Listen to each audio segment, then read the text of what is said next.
كابتن حسين الشحات. ايوه. الحقيقه كان في مطالبه بركله الجزاء. ايوه. يا ريت اي حد عنده الحاله، انا شفت طبعا الماتش وعندي الحالات.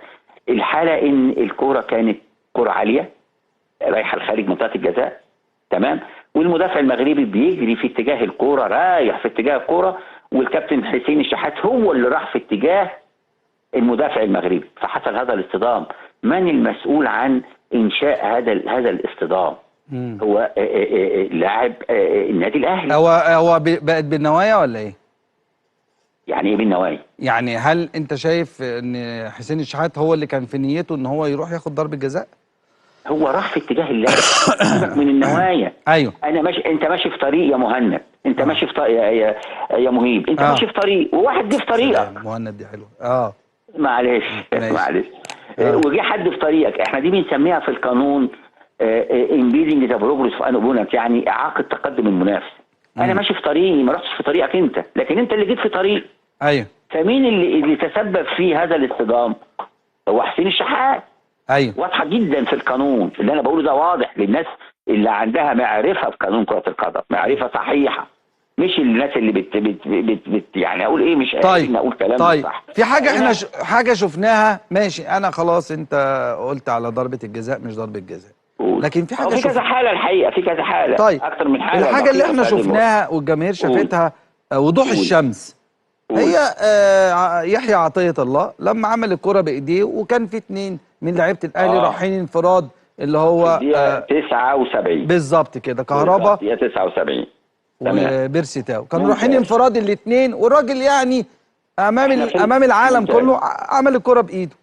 ممتاز، فعلا تعمد لعب الكرة باليد. حلو. فاحنا لازم هنروح عندنا حاجه اسمها الفرصه المحققه. حلو. الفرصه المحققه دي لازم يكون عندنا 4 اعتبارات، واعتقد اللي بيحللوا فاهمين الكلام اللي انا بقوله. الاعتبار الاول اتجاه الكوره. اتجاه الكوره كانت رايحه في اتجاه مرمى نادي الوداد. اول حاجه كانت موجوده صحيحه. تمام. تاني حاجه السيطره المستقبليه على الكوره. هل بيرسي تاو كان هيسيطر على الكوره مستقبليا؟ هنقول كان لو ما جاتش في ايد الراجل كان هو اقرب واحد هيكون له الكوره. طيب لازم نربط السيطره المستقبليه بحاجه. بايه؟ هنربطها بتمركز اقرب مدافع ليه غير اللي عمل الخطا. اقرب مدافع ليه هل كان هيلحقه ولا لا؟ طيب هنروح للمسافه. هي المسافه كبيره، بس ممكن تكون في صالح وضد. لو الكره لما جت في ايد لاعب الوداد، نوقف هنا بقى ونتعامل على بيرسي تاو، مالناش دعوه بالمهاجم الثاني بتاع النادي الاهلي.